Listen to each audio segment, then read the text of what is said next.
Mən Səadət Abdullayeva, hal-hazırda Çexiyada yaşayıram. Praqada Johnson & Johnson şirkətində senior inventory analisti olaraq çalışıram. Eyni zamanda University of Economics Prague Universitetində magistr təhsilimin son kursundayam. Bundan öncə bakalavr təhsilimi Qafqaz Universitetində Accounting and Audit üzrə almışam. Bakalavr illərim boyunca Safe Research Challenge yarışmasına qoşulmuşam və eyni zamanda 2 semestr Çexiyada Masaryk Universitetində Erasmus təhsili almışam. Mən ACC-yə ilk dəfə xalam qızın hazırlaşmağını görmüşdüm. Türkan Məmmədli, o Big Four şirkətlərinin birində Audit Associate olaraq çalışırdı. Bu mənim marağımı cəlb etmişdi, çünki bilirdim ki, mən də bu üzrə davam etmək istəyirəm. İmza qrupla tanışlığım ilk dəfə Facebook postu sayəsində olmuşdu və mənim diqqətimi çox cəlb etmişdi. Çünki həmin anda Azərbaycanda belə layihələr çox deyildi. Hətta deyərdim ki, bu layihə Azərbaycanda çox ilklərdən idi. Buna görə diqqətimi cəlb etmişdi. ACC-yə ilk başlayanda çox uzun yolmuş kimi gəlirdi. Çünki burada 13 paper var. Hətta əvvəl daha çox paper idi. Düşünürdüm ki, yəqin ki, uzun yoldur və çox çətin olar. Amma belə olmadı və mən başardım. Düşünürəm ki, mənim seçim mərhələm digər iştirakçıların seçim mərhələsindən biraz fərqli olmuşdu. Çünki mən Macaristanda Stipendium Hungarikum təqaüdü qazanmışdım bakalavr proqramı üzrə. Lakin bu postu Facebookda görəndə düşündüm ki, böyük bir şansdır. Əgər yayda F3 və F2 sertifikatlarını alsam, Macaristanda hər hansı bir xarici şirkətdə təcrübəsiz kimi çalışa bilərəm. Ona görə müraciət etmişdim. Lakin ilk intervyuda bunu bildirmişdim təbii ki və o zaman mənə bildirmişlər ki, İmza qrup layihəsi 100 nəfərlə sona qədər davam etmək istəyir. Ona görə də mənə başarılar arzulamışdılar. Lakin sonradan mən çox düşündüm. Həm də yaşım biraz az idi. Düşünürəm ki, xaricə çıxmağa çox da hazır deyildim. Və xalam qızımla, professorum Sərbər Qurbanov, onunla məsləhətləşdim və onlar da mənə ACC-yə almağın mənim həyatım üçün çox avantajlı olacağını dedilər. Və mən imza qrupla yenidən əlaqə saxladım. Mənim üçün ikinci intervyu təşkilləmişdilər və mən seçilmişdim. Mən ikinci intervyuya gələndə çox həyəcanlıydım. Düşünürdüm ki, yəqin ki, bilmirəm. Amma intervyu vaxtı məndən soruşmuşlar ki, sən onda Bakıda qalacaqsan. Mən də demişdim ki, bəli, əgər seçilsəm Bakıda qalacağam və mənə bildirilmişdi ki, o zaman seçilmisən. Mənim üçün çox gözlənilməz bir cavab idi bu cavabı intervyuda almaq və çox xoşbəxt olmuşdum. Mənim üçün F3, F2 və F7 paperlər daha maraqlı olmuşdu. Çünki ilk başladığım paper F3 idi və eyni uşaqlarla bu paperlərə hazırlaşmaq mənim üçün çox maraqlı idi. Deməzdim ki, hər hansı bir imtahan asan idi, çünki hər birinin ayrı bir həyəcanı və stresi var idi. Amma professional level'lar mənə çətin gəlirdi. Onların içərisindən ən rahat gələn yəqin ki, Advanced Audit and Assurance imtahanı oldu. Mən layihə müddətində Erasmus eləyəndə 2 semestrlik ACC üçün break götürmüşdüm. Lakin geri qalmamaq üçün layihədən kənar Brnoda olarkən F8 imtahanı götürdüm. Amma mən orada fokus ola bilməmişdim. Çünki hamı bilir ki, Erasmusda normalda tələbələr daha çox xarici ölkələr gəzirlər və xarici dostlarla vaxt keçirirlər. Mən bunu nəzərə almamışdım və kəsilmişdim. Düzdür, həmin vaxt çox məyus olmuşdum. Amma düşündüm ki, gözləmək, dayanmaq olmaz və Bakıya geri döndükdən sonra bütün paperləri ard-arda götürdüm və bitirdim.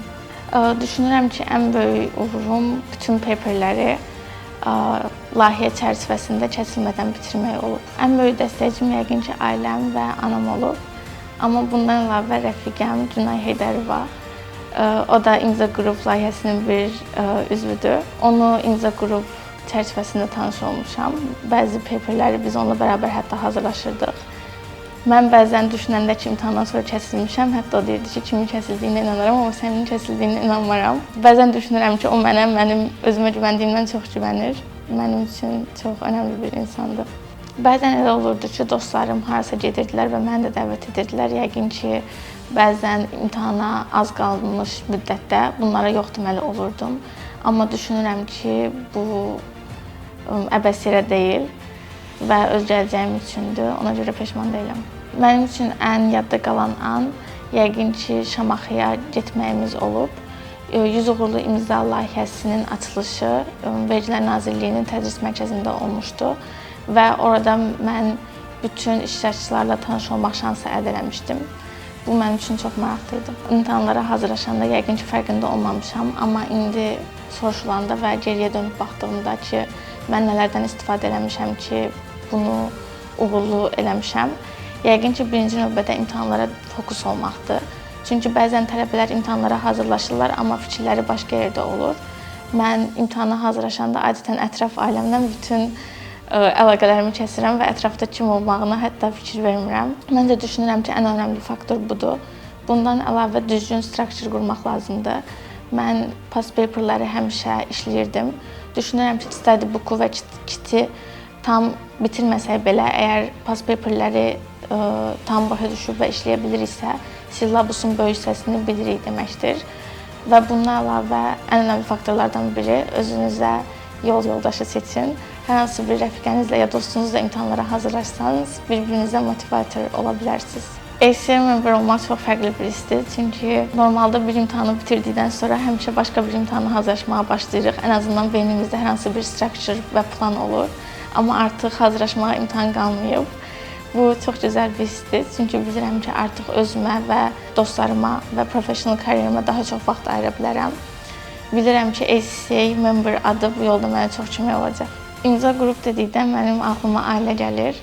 Çünki artıq hamı bir-birini tanıyır və biz çox doğmalaşmışıq. Düşünürəm ki, 100 uğurlu imza layihəsini artıq Azərbaycanda hamıdan tanıyır. Hətta mən bakalavrda intervyulara gedəndə bu layihənin bir iştirakçısı olduğunu deyəndə görürdüm ki, insanlar bunu tanıyır və eşidiblər və onlarda pozitiv bir fikir formalaşdığını hiss eləyirdim. Məncə bu artıq özü bir fərqlilikdir, 100 uğurlu bir imza layihəsinin bir üzvü olmaq. Yol uzundur, amma buna dəyər və ACCA member olmaq təkcə Azərbaycanda deyil, hətta xaricdə də sizin yolunuzu aça bilər və sizi yüksək kvalifikasiyalı bir şəxs namizəd edə bilər. ACCA member olmaq rahatlıqla xaricdə başqa şirkətlərə müraciət eləmək deməkdir və sizi applicationda bir adım qabağa atacaq. Həmçinin də siz istər-istəməz daha özgüvənli olacaqsınız və bu texniki bilikləriniz, nəzəri bilikləriniz intervyuda sizə suallara düzgün cavab verməyə kömək edəcək. Mənim son imtahanım Advanced Financial Management idi və kifayət qədər çətin imtahan idi. İş və universitetlə bir yerdə kifayət qədər vaxt ayıra bilmədiyimdən çox da pəs eləyəcəyimi gözləmirdim. Amma cavabları açıqlananda və pəs elədiyimi görəndə çox sevinmişdim. Hətta anamı yuxudan oyandırıb bu xəbəri vermişdim ona ki, bəs mən pəs elədim. Artıq memberam. Mən imza qrupa çox təşəkkür etmək istəyirəm. Çünki düşünürəm ki, bu layihə Azərbaycanda yüzlərlə, hətta bəlkə minlərlə tələbəyə, insana müsbət təsir edib. Düşünmürəm ki, biz layihə iştirakçıları olaraq yalnız 100 nəfər bundan faydalanmışıq. Çünki hamımız hər gün onlarla iş yerimizdə, universitetdə insanla tanış oluruq.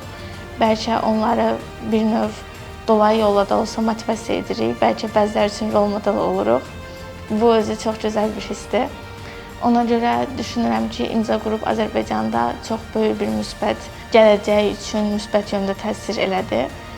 Ona görə çox minnətdaram.